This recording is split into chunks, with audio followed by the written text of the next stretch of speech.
ಇನ್ನು ಭವ್ಯ ಅವ್ರದ್ದು ನಿಮ್ಮದು ನೀವು ನೋಡಿರ್ಬೋದು ಅಷ್ಟೊಂದು ಸಿಂಕ್ ಆಗ್ತಾ ಇರಲಿಲ್ಲ. ನೀವು ಫ್ರೆಂಡ್ಸ್ ಆಗೋಕ್ಕೆ ಟ್ರೈ ಮಾಡಿದ್ರು ಕೂಡ ಫ್ರೆಂಡ್ಶಿಪ್ ಅನ್ನೋದು ಡೆವಲಪ್ ಆಗಲೇ ಇಲ್ಲ. ಸೊ ಈ ಫೀಮೇಲ್ ಈಗ ಹೆಣ್ಮಕ್ಳು ಫ್ರೆಂಡ್ಸ್ ಅಂತಂದರೆ ಒಂದು ಜೆಲಸಿ ಅಥವಾ ಏನೋ ಒಂದು ಫಾರ್ಮ್ ಆಗುತ್ತೆ.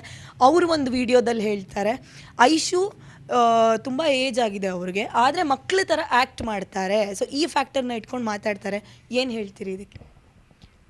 Thank you. ಯಾಕೆಂದರೆ ಅದನ್ನು ಕಾಂಪ್ಲಿಮೆಂಟ್ ಆಗಿ ತೊಗೊಳ್ತೀನಿ ಅಷ್ಟೇ, ಇನ್ನೇನೂ ಇಲ್ಲ. ಬಿಕಾಸ್ ನನ್ನ industry experience I think 9 to 10 years industry experience ಇದೆ ನನಗೆ. ಸಿನಿಮಾಯಿಂದ ಸ್ಟಾರ್ಟ್ ಮಾಡಿರ್ತೀನಿ. ನಾನು ಯಾವಾಗ ಕಾಲೇಜಲ್ಲಿ ಇರ್ತೀನೋ ಆವಾಗಿಂದ ನಾನು ಸಿನಿಮಾ ಮಾಡ್ಕೊಂಡು ಬಂದವಳು. ಆ್ಯಂಡ್ ಅದ್ರ ಬಗ್ಗೆ ನನಗೆ ತುಂಬ ಹೆಮ್ಮೆ ಇದೆ. ಅದ್ರ ಬಗ್ಗೆ ನನಗೆ ಏನೋ ಯಾರೋ ಹೇಳಿದ್ರು ಅಂತ ನಾನು ತಲೆ ಕೆಡಿಸ್ಕೊಳ್ಳಲ್ಲ. ತುಂಬ ಹೆಮ್ಮೆಯಿಂದ ನಾನು ಹೇಳ್ಕೊಳ್ತೀನಿ. ಎಸ್, ನಾನು 94 ಬಾರ್ನ್, ಎನಿ ಪ್ರಾಬ್ಲಮ್, ಆ್ಯಂಡ್ ನಾನು ಮಕ್ಳ ಥರನೇ ಆಡ್ತೀನಿ. ಸೊ ವಾಟ್, ಅಷ್ಟೇ. ಸೊ ಈಗ ಏನಂತಂದರೆ ಬಿಗ್ ಬಾಸ್ ಮನೆ ಅಂತ ಹೇಳಿದರೆ ಸಾಕಷ್ಟು ಮುಖವಾಡ ಹಾಕ್ಕೊಂಡು ಬದುಕ್ತಾರೆ. ಸುದೀಪ್ ಸರ್ ಕೂಡ ಹೇಳಿದರು, ಸೀಸನ್ 1ನಲ್ಲಿ ಎಲ್ಲ ಇನ್ನೋಸೆಂಟ್ ಥರ ಇದ್ದರು, ಆದರೆ ಇಲ್ಲಿ ಎಷ್ಟು ಮುಖವಾಡ ಹಾಕ್ಕೊಂಡು ನಾವು ಇರಲ್ಲ ಅಂದರೂ ಕೂಡ ಹಾಗೆ ಕಾಣಿಸ್ತಾರೆ ಅಂತ. ನಿಮ್ಗೆ ಏನು ಅನಿಸ್ತು? ಇಲ್ಲ, ನಾನು ಒಂದು ಮಾತು ಹೇಳ್ಬಿಡ್ತೀನಿ. ಮುಖವಾಡ ಹಾಕ್ಕೊಂಡು ಆಡೋಕ್ಕೆ ಚಾನ್ಸೇ ಇಲ್ಲ ಬಿಗ್ ಬಾಸಲ್ಲಿ.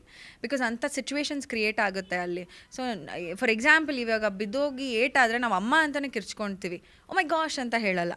ಸೊ ಅದೇ ಥರ ಬಿಗ್ ಬಾಸ್ ಮನೇಲಿ ಏನಾಗ್ತಾಯಿತ್ತು, ಕೆಲವೊಂದು ಸಿಚುವೇಶನ್ಸು, ಸಂದರ್ಭಗಳು ತುಂಬ ಎಕ್ಸ್ಟ್ರೀಮ್ ಲೆವೆಲಾಗಿ ಹೋಗ್ತಾಯಿತ್ತು. ಅಲ್ಲಿ ನೀವು ಮುಖವಾಡ ಹಾಕ್ಕೊಳ್ಳೋದಕ್ಕೆ ಚಾನ್ಸೇ ಇಲ್ಲ. ಮಾತನಾಡಬೇಕಾದ್ರೆ ಒಂದು ಸ್ವಲ್ಪ ಡಿಪ್ಲೊಮೆಸಿಯಿಂದ ಮಾತನಾಡ್ಬೋದೇ ಹೊರತು ಮುಖವಾಡ ಹಾಕೊಂಡು ಯಾರೂ ಆಡ್ತಾ ಇಲ್ಲ ಅಂತ ನನ್ನ ಪ್ರಕಾರ. ಅದು ಆಡಿದ್ರೂ ಒಂದು 2 weeks ಆಡ್ಬೋದೇನೋ.